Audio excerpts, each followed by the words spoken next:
ہمارے پڑوس میں ایک فیملی ہے، ہر وقت لڑائی جھگڑا رہتا ہے، کبھی بیماری، کبھی کاروبار میں نقصان، کبھی بچوں کی چیخو پکار۔ وہ لوگ کہتے ہیں شاید کسی نے جادو کر دیا ہے۔ دیکھو، ہر مسئلے کو فوراً جادو یا جنات کہنا صحیح نہیں ہوتا، لیکن ایک بات ضرور ہے، جب گھر سے اللہ کا ذکر ختم ہو جائے تو بے سکونی بڑھ جاتی ہے۔ صحیح کہا۔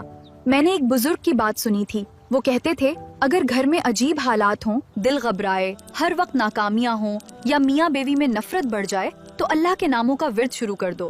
ہاں، کیونکہ اصل طاقت صرف اللہ کے پاس ہے۔ نہ کوئی جادو اللہ کی مرضی کے بغیر اثر کر سکتا ہے، نہ کوئی جن انسان کو نقصان دے سکتا ہے جب بندہ اللہ کے ذکر میں رہے۔ اور لوگ عجیب عملیات کے پیچھے بھاگتے ہیں، کسی عامل کے پاس، کسی جعلی بابے کے پاس۔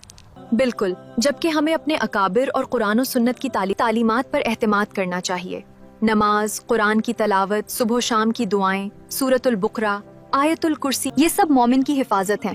میں نے سنا ہے بعض گھروں میں داخل ہوتے ہی غصہ شروع ہو جاتا ہے، میاں آیا تو لڑائی، بچے آئے تو شور، ہر وقت ٹینشن، کیونکہ شیطان یہی چاہتا ہے کہ گھر ٹوٹ جائیں۔ اسی لیے رسول اللہ صلی اللہ علیہ وسلم نے فرمایا کہ اپنے گھروں کو اللہ کے ذکر سے آباد رکھو۔